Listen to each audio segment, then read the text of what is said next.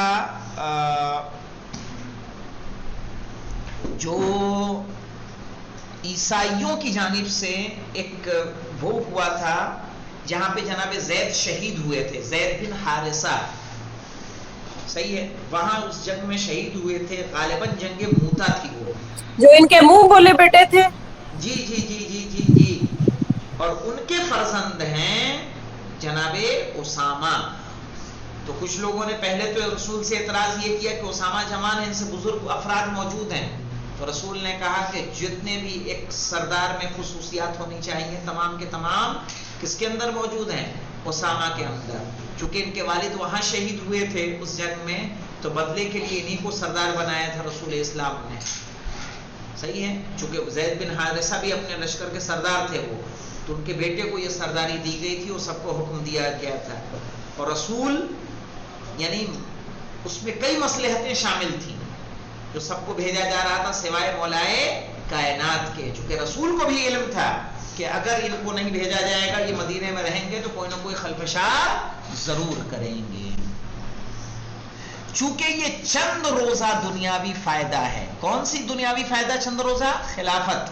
لیکن اگر اسلام نابود ہو جا رہا ہے تو ایسی صورت میں کیا ہوگا؟ جو رسول کا مقصد تھا وہ رسول کا مقصد فوت ہو جائے گا. جو زائل اور ختم ہو جانے والا ہے، کون سا مقصد مولانا؟ دنیاوی فائدہ یعنی خلافت، جو ایک دن ختم ہو جانے والی ہے. جس طریقے سے سراب ختم ہو جاتا ہے، سراب جانتے ہیں کس کو کہتے ہیں؟ جی، جو دور سے چیز نظر آئے لیکن ہو نہ. مثلا جیسے آپ صحرا میں اگر جائیں گے تو وہی ریت دھوپ کی چمک سے آپ کو پانی کے مانند معلوم پانی ہوتی نظر ہے، آتا ہے. ٹھیک ہے نا؟ بالکل. اور جب قریب جائیں گے تو وہ پانی آپ کو کیا ہوگا؟ چونکہ پھر وہ حقیقت میں ریت ریت نظر نظر آنے آئے. لگے گی. صحیح ہے. تو سراب دھوکے کو بھی کہتے ہیں. جس طریقے سے سراب ختم ہو جاتا ہے یا بادل ایک دوسرے سے جدا ہو کر بکھر جاتے ہیں اور وہ بادل برستے نہیں ہیں، لہٰذا میں ڈٹا رہا. نہیں، اگر جب یہ حضرت زید کو شہید کر دیا گیا تو رسول اللہ صلی اللہ علیہ وسلم نے حضرت اسامہ کو کہا کہ آپ اپنی زیر نگرانی لوگوں کو لے کے جائیں، اپنے باپ کا بدلہ لیں. یہی ہوا. جی جی اور جی ان سارے نہیں لوگوں کو کہا تھا لشکر کو تیار کرنے کے لیے خود رسول نے حکم دیا اور جناب اسامہ کو اس کا نگہ وہ بنایا، سردار بنایا، سردار بنایا. اور سب کو حکم دیا کہ جتنے چھوٹے بڑے سب ہیں سب کو جانا ہے. اور باقاعدہ رسول کی حدیث ہے لعن اللہ من تخلف عن جیش اسامہ. صحیح ہے. آج ہم چاہے جس کو جو لقب دے دیں لیکن اس حدیث کے روح سے سب کیا ہیں؟ لعنتی ہوں گے کہ نہیں ہوں گے؟ ہم نہیں کہیں گے. یہ رسول اللہ کی وفات سے پہلے انہوں نے کہا تھا، اس وقت ہونے والی تھی. بالکل بالکل، وفات سے پہلے کی بات ہے یہ.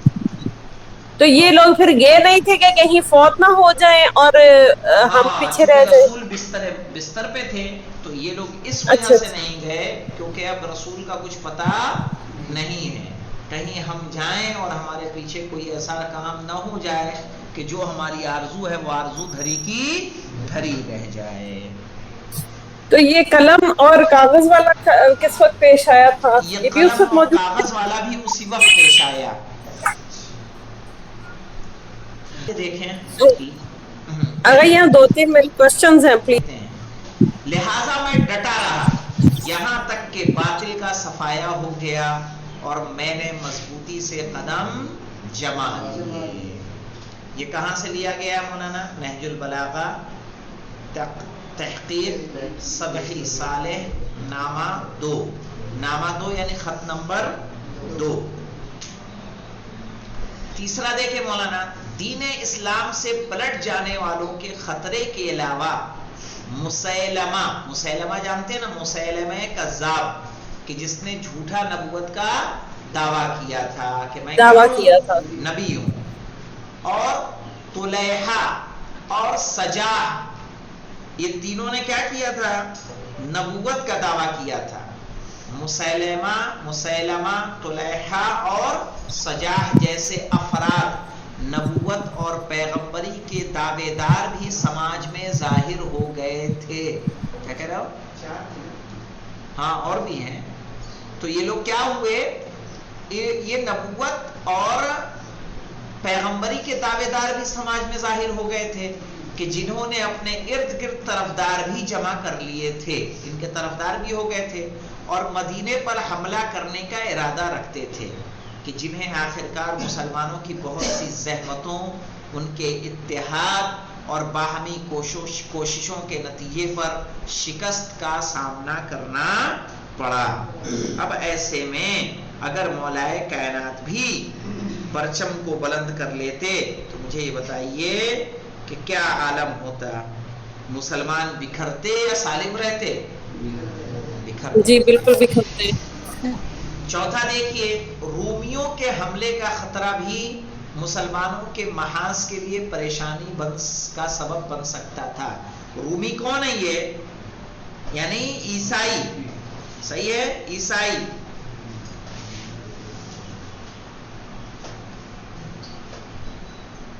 یہ لوگ بھی کیا ہے کہہ رہے ہیں کہ رومیوں کے حملے کا خطرہ بھی مسلمانوں کے محاذ کے لیے پریشانی کا سبب بن سکتا تھا،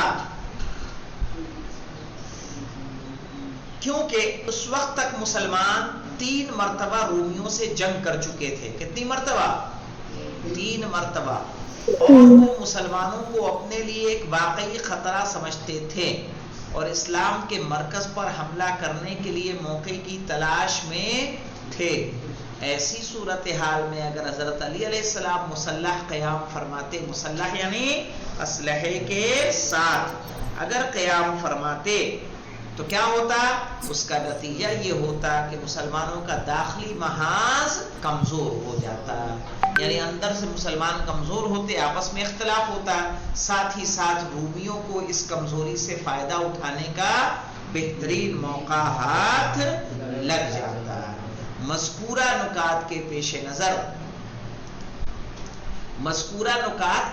نظر یہ بات اچھی طرح واضح ہو جاتی ہے کہ حضرت علی علیہ السلام کیوں صبر کو قیام کرنے پر، حضرت علی علیہ السلام نے کیوں صبر کو قیام پر کیا کرنا، قیام کرنے پر مقدم رکھا، اور کس طریقے سے صبر و تحمل، دور اندیشی اور مختلف تدبیروں کے ذریعے سے اسلامی معاشرے کو بڑے بڑے خطروں سے نجات دلائی.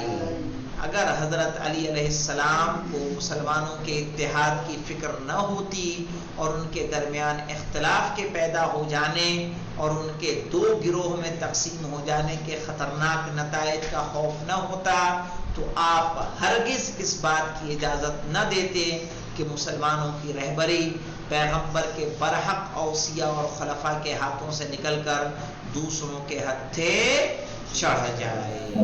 صحیح ہے. پھر امام اس کے لیے کیا کرتے؟ کوئی نہ کوئی قدم ضرور اٹھاتے. امام نے اپنی کوششیں کی لیکن آپ نے مسلح کوشش نہیں کی.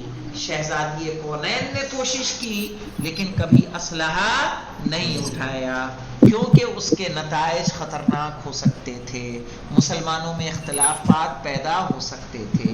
ورنہ اگر کسی کے گلے میں رسی کا پھندا ڈالا جا رہا ہو، صحیح، اس کے ساتھ اس کو مشکلوں میں اس کے گھر کو آگ لگائی جا رہی ہو، اس کے باوجود امام ہیں کہ صبر کا دامن آپ نہیں چھوڑ رہے ہیں. صحیح، ورنہ تو جس آسانی سے لوگوں نے امام کے اختلاف تو پھر بھی ہو گیا. جی اختلاف تو پھر بھی موجود تھا، گروپ تو پھر بھی بنے ہوئے تھے. گروپ بنے ہوئے تھے لیکن یہ گروپ ایسا نہیں تھا کہ جس سے دشمن فائدہ اٹھا پائے. سمجھ رہے ہیں؟ یہ جو گروہ تھا جو مولائے کائنات کے ساتھ تھا، اسی لیے دیکھیے مولائے کائنات نے کوئی ایسا محاذ تو نہیں کھڑا کیا نا، اپنا دربار نہیں لگایا، لوگوں کو جمع نہیں کیا، وقتاً فوقتاً کی مدد کرتے رہے. سامنے والے کو کسی کو احساس نہیں ہونے دیا کہ ہم کیا ہیں، الگ ہیں. لیکن اگر باقاعدہ اگر دونوں کھل کے میدان میں آتے تو ایسے میں کیا ہوتا، عیسائیوں یہودیوں کے پاس میسج یہ جاتا کہ ان میں آپس میں بھی اختلاف موجود ہے اور ایسے میں جب آپس میں لڑتے تو دونوں طرف سے قتل ہوتے، اور دونوں طرف سے قتل ہونے والے کلمہ پڑھنے والے ہوتے. صحیح ہے. بس ایک ہے کہ ایک حق کو پہچان رہا ہے، ایک حق کو نہیں پہچان رہا ہے. اور قتل مسلمان ہوتے، خود کی تعداد کم ہوتی ہے اور دوسرے کیا ہو جاتے؟ مضبوط ہوتے. اور جب وہ اپنے مقابلے میں جو لوگ جنگ کے لیے آمادہ تھے وہ اور نکل کر سامنے آتے، اور مزید جنگیں ہوتی، وہ مسلمانوں کو چین نہ ملتا. اور ایسی صورت میں کیا مولا کائنات کبھی مشورہ دیتے؟ تمام جنگوں میں دیکھیے کتنی جنگوں میں مولا کائنات نے مشورہ دیا ہے، کتنے موقعوں پہ مولا کائنات کا مشورہ موجود ہے. اس کا مطلب یہ ہے کہ الگ ہیں، لیکن ویسے الگ نہیں ہے کہ ایک پورا پورا محاذ بنا لیں. ہاں ان کے ہاتھوں پر بیعت نہیں کی ہے. الحمدللہ رب العالمین.